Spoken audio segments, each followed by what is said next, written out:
All right, as we work our way to championship weekend, championship Sunday, here's my last study ball of the week, and I'm going to take a look at the 49ers offense, but more specifically, Brock Purdy. We all know that he's been awesome this year as he's got thrust into that situation as the starting quarterback with the injuries there in San Francisco, and he's done nothing but play really, really good quarterback. He's doing so many different things well.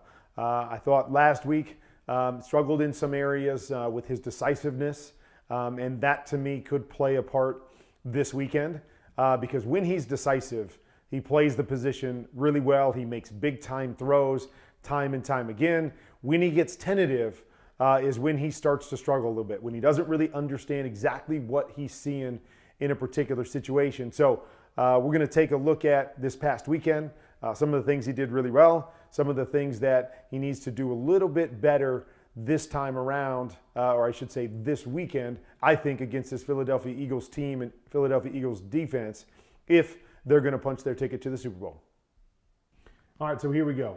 Okay, when he sees it, when he's decisive, when he knows where he wants to go with the football, he just rips it. So right here, we're going to run a skinny post back here to George Kittle. So all we're really looking at, play action, obviously we want to see these linebackers come up, but more importantly, it's about this guy right here.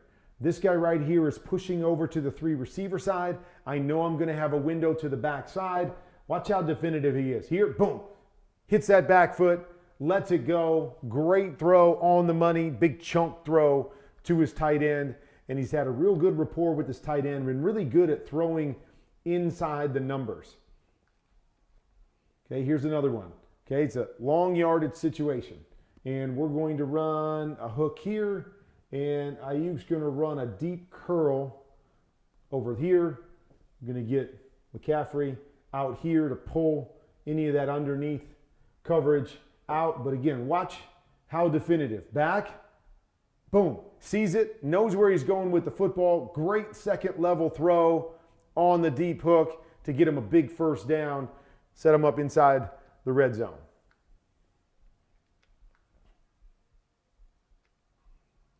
Another one, okay? I know I want to start, here's number 1, then I work here, and then I work to this.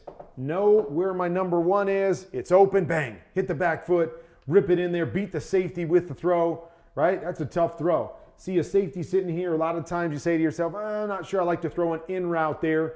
Yeah, the in route's a little tighter, so we can hit that in there, but you got to be definitive. You got to know what you're looking at and where you want to throw it. Bang, ball's out. Great throw, and still protects his guy. So you see these things over and over again when he's confident with where he wants to go with the football.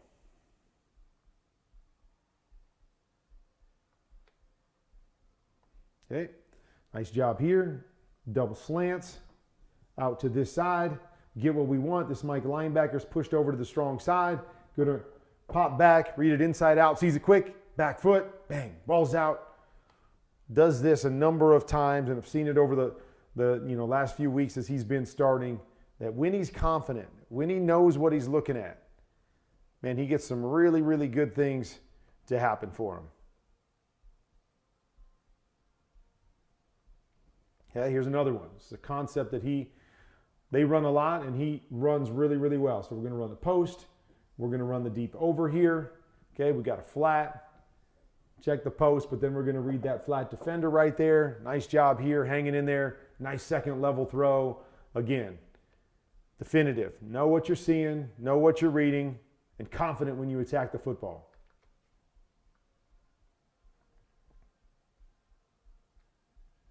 Okay, I like this concept right here. They'll run double choices.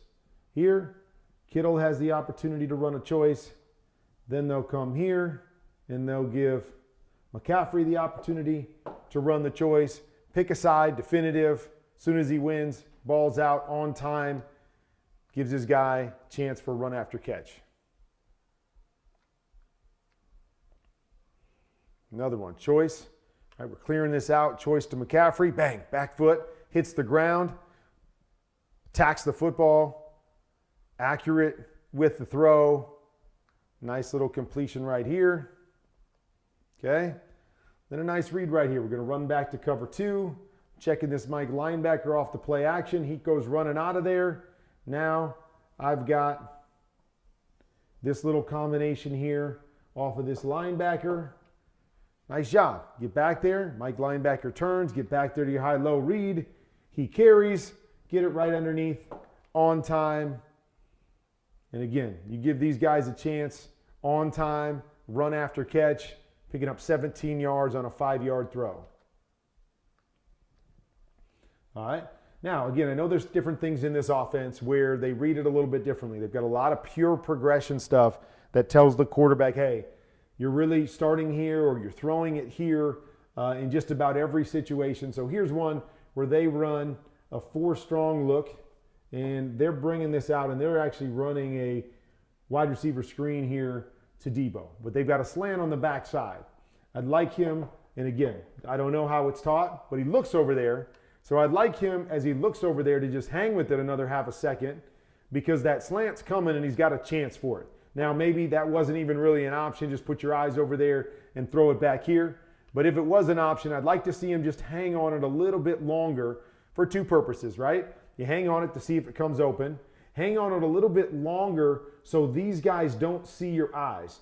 You turn too quick, what we really like to do here, right? And again, sometimes we try to get it on him, but if he gets a little bit wider and we allow this to play out and this guy comes and chases us a little bit more, now we can flip it over the top of that guy instead of letting him peel right there and seeing our eyes. Now, he might have read it anyways. Mike is really, really good. But that's where you never really know what's going to happen over to this side. So if this is an option, stay with that option until he gets the top of his route. Just check it out and then come back and try to salvage the backside.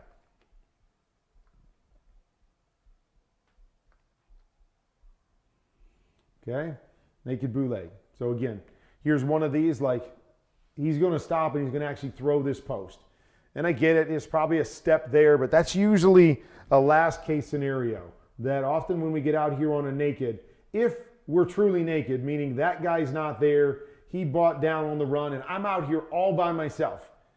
Then we say to ourselves, okay, if you're in that situation and you've got all that time, it's okay, turn and peek at the post and maybe you get the post right here. Otherwise, really thinking underneath when you've got pressure. So I think he's got Debo here that's out leveraged this guy. He's got that throw, or he's got this trail throw right here, which are a little bit easier with a guy in his face. Now, this isn't a bad throw. He turns, he spins, he gets it out there, you know, almost caught, almost intercepted. It's just one of those that it's really tough to make that throw and see all of that the way you want to with the guy chasing you down. Rather see him just kind of dump it off and make the smart play right there. But, hey, almost got it.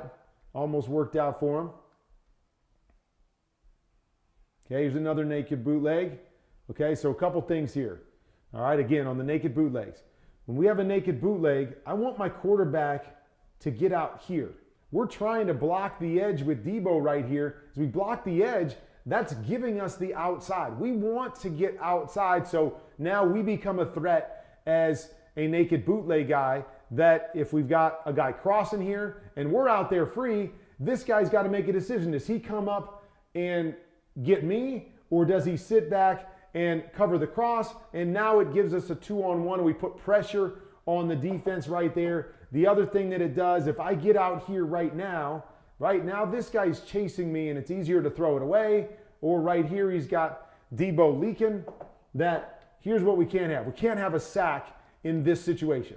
If he's out a little bit farther doing this, I think if he feels this is covered, he's going to dump this back to Debo and we're at least going to get something as opposed to a 6-yard loss as we're right there on the red zone. Okay, down here in the red zone, what we know is everything has to be definitive. You've got to really understand what you're seeing and you got to be definitive with that and get the ball out of your hands because windows close a lot faster. Okay, so I say all that they've got a route here where Kittle's going to run a post and then they're going to run a swing over here, and then I'm not sure what this tight end's doing, but it looks like he's trying to get in here somewhere. Okay, so all I'm looking at here as I come up to the line of scrimmage is 1, 2, 3, 4 guys over to that side against my 3 guys. Other thing I'm looking at is this off coverage down here, because down here they're going to have a play where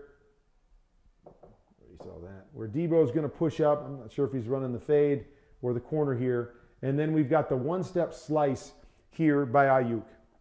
So to me, when I see numbers to the front side, I want to basically say, okay, I got numbers over here. Forget that. I'm going to work my 2 on 2 to this side. Yes, there may be a linebacker in here, but what I know is that if I'm going to throw it, I got to beat him with the throw right there, which I've got it because I've got off coverage, and then I work up to Debo from there. So here you see not really anything happening to the front side because we got so many bodies over here. Nice opportunity there to a one-on-one there by Debo if we make that decision. And again, I've heard some different things about San Francisco where they're a little more definitive on we want you to read this side. That doesn't make sense to me because I don't know why you have a 2-receiver side over here. If you can't alert it and say, hey, if I get man, if I get the right look, I'm going to go down to this side. So I would like to see him be more definitive down here and not worry so much about the concepts. Worry about your one-on-ones if you have them.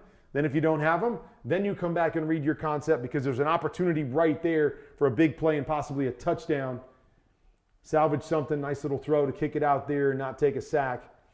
But I want to see him be more definitive. Okay, so what we're going to get here, we're going to motion, and we're going to have a choice route here by Christian.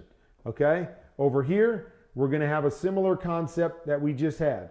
A one-step slice on the outside to Debo. Once again, I see the motion here. I see this guy move out with him, letting me know that I probably have man-to-man coverage along with the press and the press. But here I've got the off coverage again. So come back. Here's another great opportunity. Hit that right there based off the pre-snap look. Debo's scoring. There's no doubt in my mind that Debo's scoring, okay? So that's one part of it, okay? The other part is, yes, this guy's free, so they're playing one cop, okay? So the cop guy is trying to steal the middle. So come back and peek at him for a second. Understand the timing of your throws. Peek at him for a second and either hit this one or you're going to see McCaffrey breaks right there. Be ready for that one. Either way, got to be ready down here. Okay? Either way. That's a touchdown.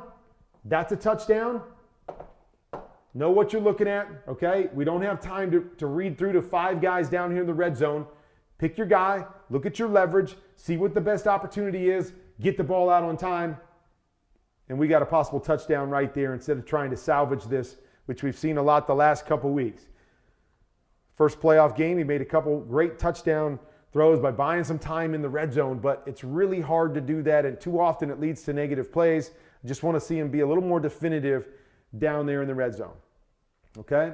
Here's another one. Here, we're going to run a double move here with Debo, and then we've got a choice route, a flat, and what we call a 7-stop.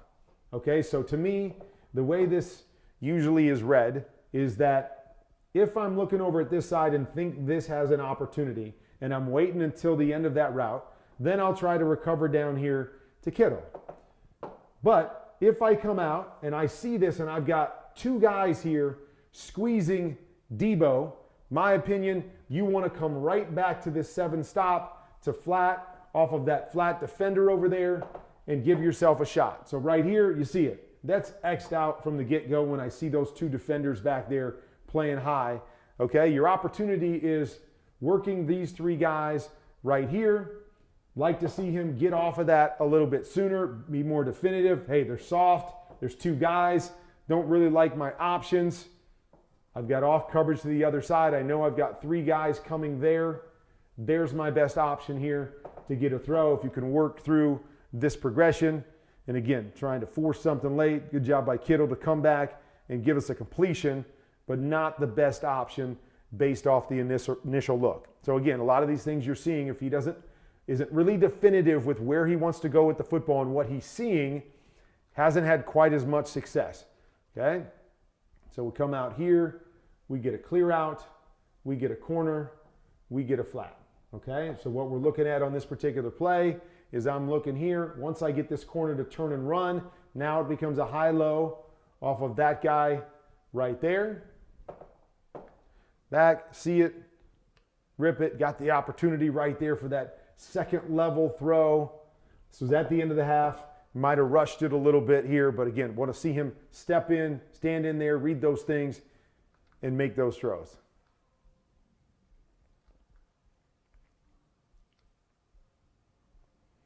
Okay, the play action here. Okay, play action, what we call a pylon. So it's a deep corner, pylon corner, and then an over, and of course, off of that, we're going to have a flat there. So as we come out, get your head turned, and you want to see leverage. So, okay, he's got a step. It's a possibility if you want it, right? He's past the defender. He's got a shot for the deep one if he wants it. Okay, I understand why you might not take it with Trayvon Diggs chasing him here and the safety, turn and play in the middle of the field. But now, once I see that, there it is. There's my throw, ready to go. Some reason he's looking down at his check down here instead of the over. Throws right there. Great opportunity. See it, rip it. When he does it, he's so good. Saw early in this tape. But when he's not so definitive, leads to some struggles. Okay, and this is another thing that just pay attention to in the championship game is that San Francisco, to me, doesn't do a great job of building in hot opportunities for their quarterback. And so watch Philadelphia bring some pressure at times against this young quarterback. And is he able to beat the pressure with the throw? So right here, we're going to have a skinny and we're going to have a wheel. So now we've got a pressure guy coming to that side based on the protection that we've got up front. And I've got no quick throws to get the ball out of my hands, right? I mean, now it's maybe put your foot in the ground and try to hit Kittle. Dangerous throw. I don't know if they're going to ask him to go back to the other side and hit that. So it's something I would like to see them do a little bit better in this offense, that even as Christian comes out here, maybe let him peek on the flat. Peek first. If that guy comes, I can hit him hot, and then we turn it into a wheel. But putting the quarterback in a bind, standing back here with pressure, a guy coming on him, and I don't really have a throw. Good job here to just throw this thing away, but you hate wasting routes when, hey, great chance to bring pressure in any situation. Let's have an answer for our quarterback so he can make positive plays on this instead of just having to beat the pressure with the throw. A lot of really good things on the tape, and I've seen it week in and week out. When he knows where he wants to throw the football, when he puts that foot in the ground and he's confident in where he's going, boom, that ball has come out. It's been accurate, and he's made big play after big play after big play. So certain concepts, he seems to be pretty good at throwing inside around the hashes, which is a big part of this offense, so that plays well. The deep over, he throws really well, which is a big part of the offense as well. Now, when they get into the red zone and they get into those tougher situations where they're asking him to read more concepts across the field, hasn't been quite as comfortable in those types of situations. So something to pay attention to in the championship game. Can the Eagles get ahead? Can they pull San Francisco out of their traditional offense and force them into more of a drop back game? And if they do, how does Brock respond in those situations? Is he a little more comfortable this week? A little more definitive when he's got, kind of the field split in half and he's got to pick sides on which is the best side to read? Is a little bit more definitive on what he's looking at so he can get back and do the same things he's doing in other situations. Plant, throw. See it, understand it, pre-snap, get back, get the ball out of your hands, because that is where he's at his best. And again, young quarterback. You don't expect him to be a finished product. The only problem is you're playing against a really good team in the NFC Championship game, and he's got to be at his best. He's got to be doing some of these little things he didn't do last week if they're going to advance and beat a really good Philly team.